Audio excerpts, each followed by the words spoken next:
लेकिन साथियों, आपने देखा है कि संसद में क्या हुआ है। टीएमसी ने बंगाल की बहनों के साथ एक और धोखा दिया है। बंगाल की बहनें चाहती थी कि उनको 33% आरक्षण मिले। मोदी ने ये सुनिश्चित किया। बंगाल की बहनें चाहती थी कि ये 2029 से ही लागू हो। मोदी ने इसके लिए भी प्रयास किया, लेकिन टीएमसी नहीं चाहती थी कि बंगाल की बेटियां ज्यादा संख्या में एमएलए बने, ज्यादा संख्या में एमपी बने, क्योंकि बंगाल की बेटियां इनके महाजंगल राज को चुनौती दे रही है। इसलिए टीएमसी ने कांग्रेस के साथ मिलकर साजिश रची और इन्होंने महिलाओं के लिए 33% सीट सुरक्षित रखने का कानून नहीं बनने दिया। साथियों, ये वही टीएमसी है जो घुसपैठियों को लाभ देने के लिए हर कानून नियम तोड़ देती है। ये वही टीएमसी है जो धर्म के आधार पर आरक्षण देने में जुटी है, संविधान की भावनाओं का गला घूंटने में लगी हुई है। मैं माताओं बहनों से पूछना चाहता हूं, क्या टीएमसी को सजा मिलनी चाहिए कि नहीं मिलनी चाहिए? बहनों के अधिकारों को लूटने वाली टीएमसी को जाना चाहिए कि नहीं जाना चाहिए? टीएमसी को पक्की सजा होगी? पक्की सजा होगी? यहां जो हमारे कुर्मी समाज है, उसकी बात टीएमसी सुनने को तैयार नहीं है। घुसपैठियों की सुनती है, कुर्मी समाज की नहीं सुनती है। लेकिन अपने वोट बैंक को संविधान के विरुद्ध आरक्षण देना चाहती है। कोलकाता हाईकोर्ट बार बार कह रहा है ये नहीं चलेगा, लेकिन महाजंगल राज ऐसा है कि ये कोर्ट की भी नहीं सुनते। महिलाओं के आरक्षण के लिए तो देश की संसद ने कानून बनाया है। अब समय आ गया है, देर नहीं होनी चाहिए, उसको बस लागू करना है। लेकिन टीएमसी को ये पसंद नहीं आ रहा है। मैं बंगाल की हर बहन बेटी से कहूंगा, अब टीएमसी को सजा देनी है। अब टीएमसी को बड़ी सजा देनी है। महाजंगल राज को महासजा मिलनी चाहिए। साथियों, आदिवासी बहनों बेटियों से तो टीएमसी बहुत नफरत करती है। बीजेपी ने देश को पहली आदिवासी महिला राष्ट्रपति दी, क्योंकि हम आदिवासी समाज को सशक्त करना चाहते हैं। लेकिन टीएमसी ने आदिवासी बेटी के सामने अपना कैंडिडेट उतार दिया था। जैसे नेहरू जी ने बाबा साहब आंबेडकर को पराजित करने के लिए उम्मीदवार उतारे थे, वैसे ही कांग्रेस टीएमसी ने आदिवासी राष्ट्रपति को पराजित करने के लिए बहुत बड़ा खेल खेला था। यानी ये नहीं चाहते थे कि आदिवासी बेटी देश की राष्ट्रपति बने। साथियों, आज पूरी दुनिया राष्ट्रपति द्रौपदी मुर्मू जी का सम्मान करती है, लेकिन आदिवासी विरोधी टीएमसी उनका अपमान करती है। यहां बंगाल में जब राष्ट्रपति जी आई तो टीएमसी ने कैसे उनका अपमान किया, ये पूरे देश ने देखा है। बंगाल की बहनें आदिवासी समाज के इस अपमान को, एक राष्ट्रपति के अपमान को कभी भी नहीं भूलेगा। आप मुझे बताइए, राष्ट्रपति का अपमान हमें मंजूर है क्या?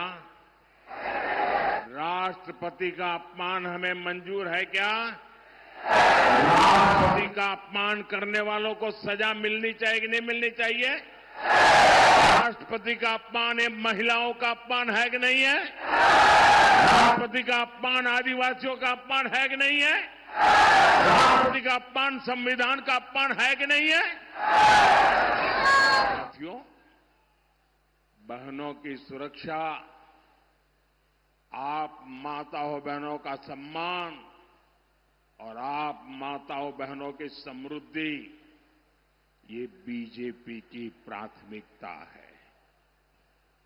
अभी टीएमसी सरकार के भ्रष्टाचार की वजह से बंगाल की महिलाओं को वो लाभ नहीं मिलता जो बीजेपी सरकार में मिला करता है, जो बगल में असम में मिलता है, जो बगल में त्रिपुरा में मिलता है, जो बगल में उड़ीसा में मिलता है, जो बगल में बिहार में मिलता है। वहां की महिलाओं को जो मिलता है वो आपको ये टीएमसी की निर्मम सरकार नहीं देने देती। बंगाल में बीजेपी सरकार बनेगी तो गरीब बहनों को मुफ्त राशन मिलेगा, कोई आपका राशन छीन नहीं पाएगा। बंगाल की बीजेपी सरकार महिलाओं को पक्का घर बनाने के लिए पीएम आवास योजना के तहत 1.5 लाख रुपए तक की मदद देगी। कितना? टीएमसी की निर्मम सरकार ने यहां आयुष्मान योजना रोक रखी है। बंगाल में बीजेपी की सरकार बनते ही यहां महिलाओं को 5 लाख रुपए तक की मुफ्त इलाज की सुविधा देगी। कितने रुपए की? 5 लाख रुपए। अगर किसी महिला के घर में किसी को किडनी से जुड़ी बीमारी हुई है तो उसे सरकारी अस्पतालों में मुफ्त डायलिसिस की सुविधा भी मिलेगी। 1 रुपया खर्चा नहीं होगा। साथियों, यहां बंगाल में अभी मातृशक्ति भरोसा कार्ड की बहुत चर्चा है। इससे बंगाल की हर बहन बहुत खुश है। इससे बंगाल की बहनों को हर साल 36,000 रुपये, 36,000 टाका मिलेगा। 36,000। लेकिन इससे भी कहीं ज्यादा हमारी बहनों को सरकार से मदद मिलेगी। यहां बीजेपी की सरकार बनने पर गर्भवती महिलाओं को 21,000 रुपये की मदद दी जाएगी। संतान होने पर 5,000 रुपये की मदद केंद्र सरकार द्वारा भी बहनों को दी जाएगी। बेटियों को एजुकेशन के लिए 50,000 रुपये की मदद मिलेगी। बंगाल की 75 लाख बहनों की कमाई 1 लाख रुपये से अधिक हो, इसके लिए उन्हें लखपति दीदी अभियान से जोड़ा जाएगा। मुद्रा योजना के तहत बहनों को स्वरोजगार के लिए 20 लाख रुपये तक की मदद दी जाएगी और खेती से जुड़ी बहनों के घर हर साल 9,000 रुपये अलग से आएंगे।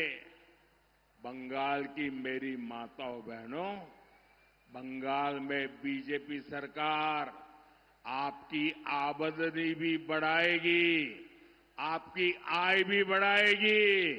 इतना ही नहीं, आपकी बचत भी बढ़ाएगी। आपका बिजली बिल 0 हो। बिजली बिल कितना कितना?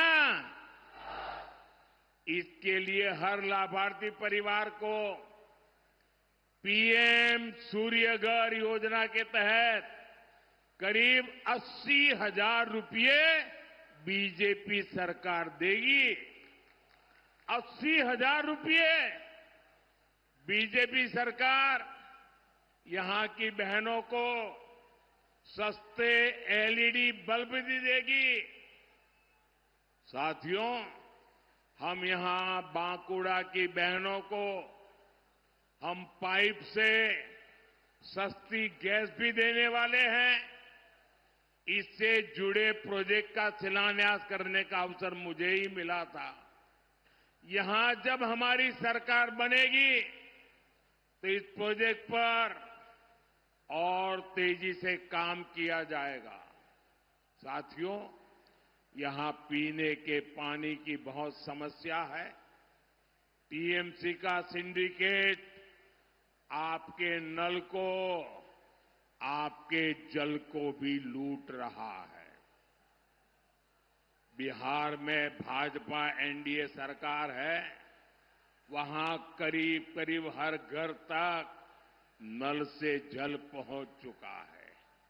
आप यहां भी बीजेपी का सीएम बनाइए, फिर बीजेपी का पीएम और बीजेपी का सीएम मिलकर बंगाल के आपके घर तक नल से जल पहुंचाएगा।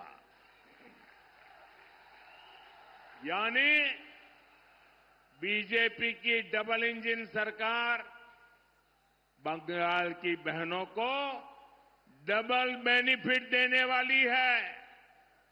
साथियों, बंगाल के ये चुनाव नया इतिहास बनाने जा रहे हैं।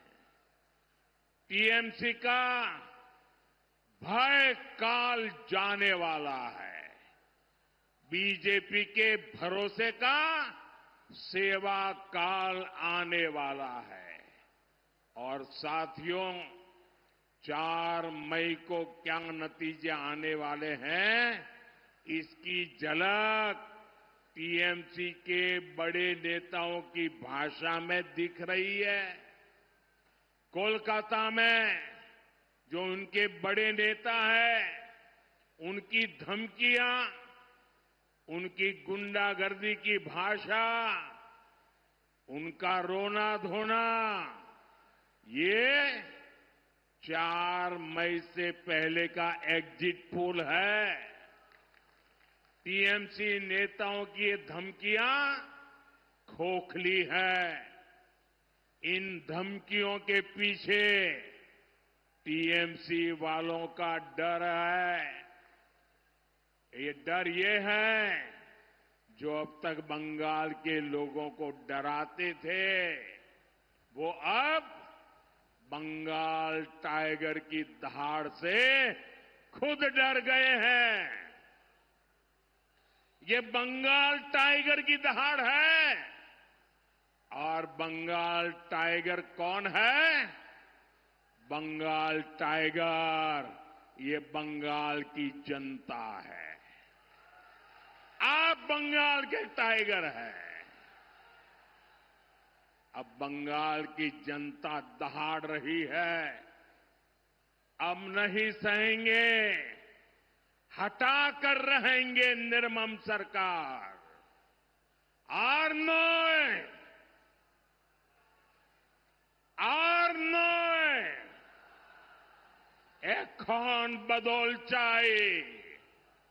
এখন এখন এখন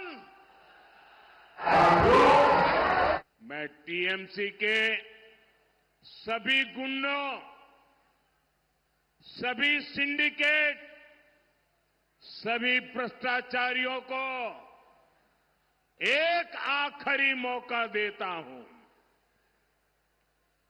29 अप्रैल से पहले अपने अपने थाने में आत्मसमर्पण कर लो।